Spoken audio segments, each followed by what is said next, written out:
Bienvenidos a Salas de Clase, un espacio para que puedan asistir a una charla magistral sobre seguridad y salud en el trabajo. Adelante, disfrútenlo.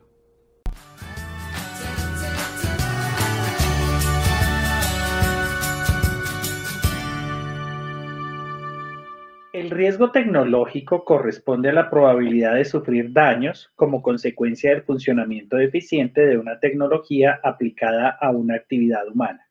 Ustedes como encargados del sistema podrían enfocar las actividades de plan de emergencias hacia los riesgos tecnológicos y volcar toda su atención hacia este punto. Algunas organizaciones, por ejemplo, tienen definido que no cuentan con un plan de emergencias como tal, sino con un protocolo para la prevención del riesgo tecnológico.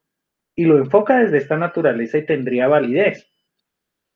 Porque casi que la definición de riesgo tecnológico se parece mucho a la de vulnerabilidad.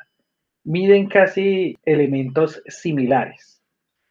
El riesgo tecnológico se clasifica según los eventos generados, en químicos, radiación, eléctrico y biológico. Van a haber situaciones que se pueden presentar en la empresa tendientes a cambiar comportamientos en el manejo de las sustancias químicas, en la forma como se presentan radiaciones ionizantes y no ionizantes dentro de la organización, lo que pueda generar por un mal almacenamiento, una conexión inadecuada en los mecanismos eléctricos y electromagnéticos que se puedan trabajar y los efectos biológicos que se puedan tener. Los factores que incrementan el riesgo tecnológico son el escaso mantenimiento preventivo de la maquinaria, la deficiencia en los materiales de construcción, plan de emergencias no alineado a la organización, insuficiente inducción, entrenamiento y capacitación, carencia de inspecciones planeadas y de áreas críticas, no realización de simulacros y los actos inseguros. Generalmente los controles que se hacen dentro de la organización arrancan al revés de cómo los aprendimos.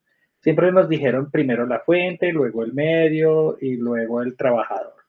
Pero se le da el enfoque primero al trabajador por medio del uso de los elementos de protección personal.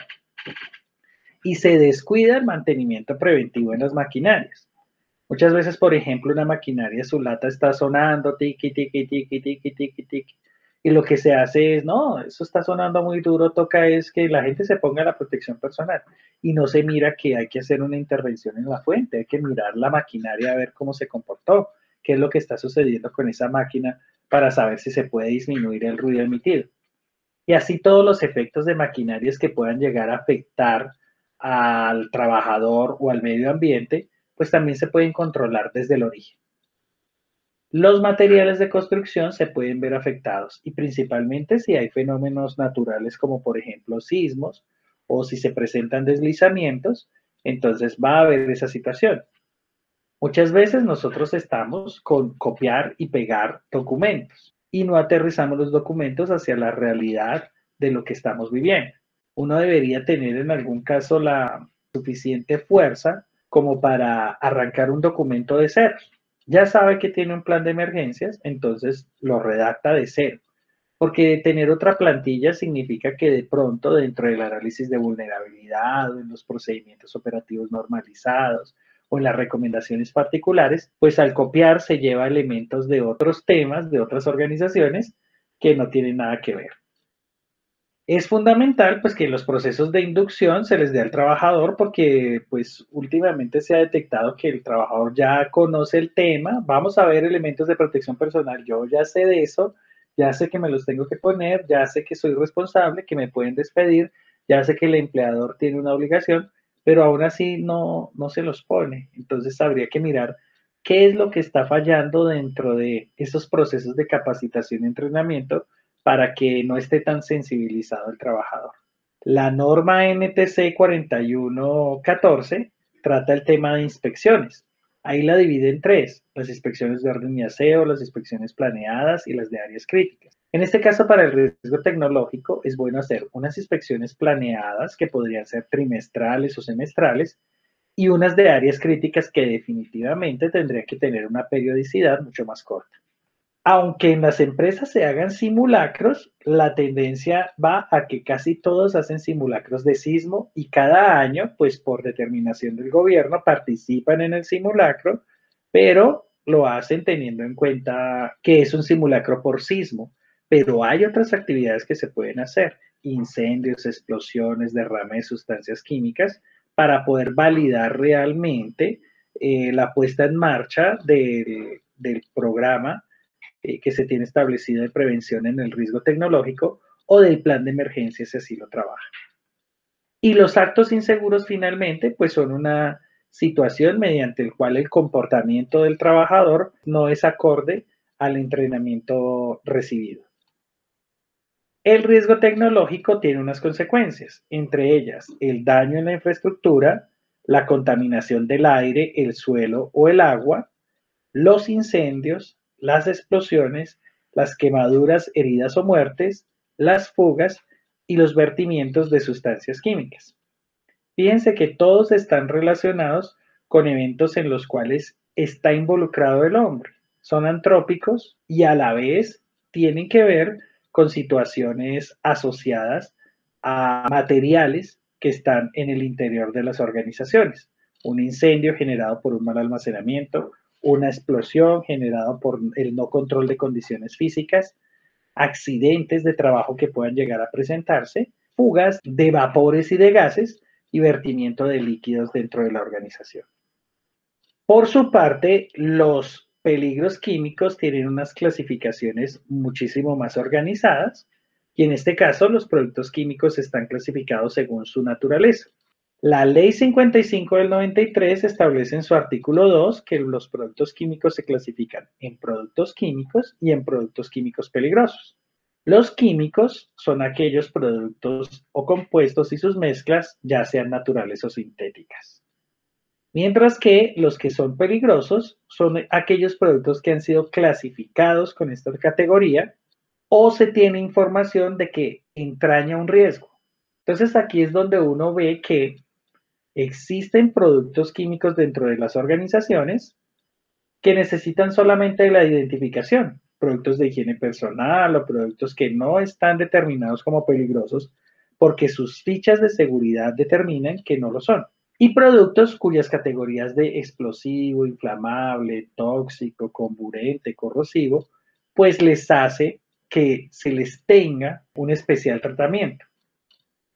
Según la función química, se clasifican en metales y no metales. En los metales, cuando se combinan con oxígeno, forman óxidos básicos y cuando ese óxido básico se combina con agua, forman hidróxidos. Por otro lado, cuando el metal se combina con hidrógeno, forma un hidruro metálico. Entre tanto, el no metal, cuando se combina con un oxígeno, forma un óxido básico y al combinarlo con agua, da como origen ácidos oxácidos. El no metal más el hidrógeno forma hidruros no metálicos. Si combinamos los hidróxidos con los ácidos, vamos a obtener una sal. Si combinamos el hidróxido con un hidruro, vamos a tener una sal que tiene características aloídeas.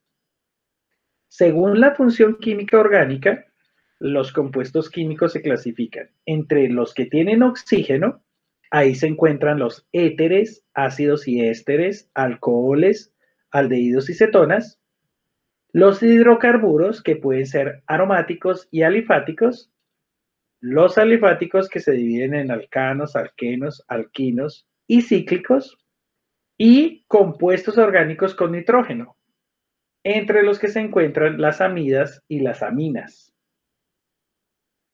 Según la acción química, los productos químicos pueden ser asfixiantes, o sea que desplazan el oxígeno del aire.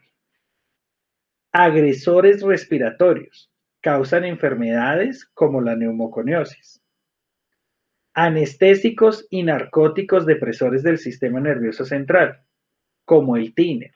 Generalmente un pintor, si no utiliza los elementos de protección personal, va a tener una dependencia hacia la utilización de ese producto. Tóxicos hematopoyéticos. Hematopoyético significa una parte de nuestro cuerpo que tiene gran cantidad de sangre. Y a los productos químicos les gusta ir a esas zonas de nuestro cuerpo, riñones, hígado, páncreas, vesícula, y alojarse ahí. Y los productos que tienen esta tendencia, el benceno, la anilina, el plomo, por ejemplo. Mutagénicos o mutágenos. Son productos que afectan el material genético de las células transformando el ADN, como por ejemplo la exposición directa a radiaciones ionizantes sin ningún tipo de control. Teratógenos o teratogénicos. Causan interferencia en el desarrollo embrionario normal. La mamá embarazada se expone a unos productos químicos y su bebé al nacer tiene una malformación. Y las sustancias cancerígenas, como por ejemplo el arsénico, el cromo, el níquel o el asbesto. Según el efecto, las sustancias químicas pueden ser irritantes o sensibilizantes. El irritante actúa por acción química directa sobre los tejidos, generando desde inflamación hasta destrucción de órganos. O una irritación, un enrojecimiento y uno siente, manipulé la sustancia química y me cayó en la mano, entonces me generó una irritación, un daño sensible a nuestro cuerpo y se evidencia como tal con una muestra, con una quemadura, con un enrojecimiento. Y los productos son sensibilizantes porque desencadenan una respuesta inmunológica en nuestro cuerpo. Muchas veces se exponen a un producto químico y posterior a él, pues va a tener, por ejemplo, casos de afección de su sistema nervioso central, generación de enfermedades adicionales a las que puedan presentarse por la exposición natural del producto. Finalmente, para la GTC 45, la clasificación según el estado físico se da de la siguiente manera: sólidos, líquidos y gaseosos.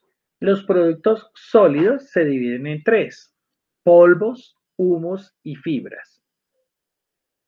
Los polvos se clasifican en orgánicos e inorgánicos. El material particulado o polvo orgánico se caracteriza porque tiene carbono dentro de su fórmula química.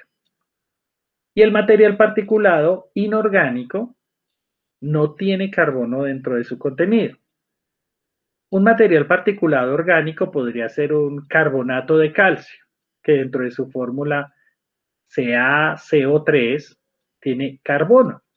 Entonces, ese carbono indica que el producto es orgánico y por lo tanto, pues genera mucho más peligro porque los productos que son orgánicos en polvo son más peligrosos que los inorgánicos, como por ejemplo el cloruro de sodio, que dentro de su fórmula molecular no tiene carbono. Los humos se dividen en humos metálicos y humos de combustión. Los humos metálicos, como por ejemplo de la soldadura, donde hay soldadura de hierro, níquel, cadmio. Los humos de combustión, los generados, por ejemplo, en los vehículos, donde se observa en el exhausto presencia de monóxido de carbono. Y dentro de los sólidos también están las fibras, cuyo ejemplo más representativo es el asbesto. Los líquidos se dividen en dos: neblinas y rocíos.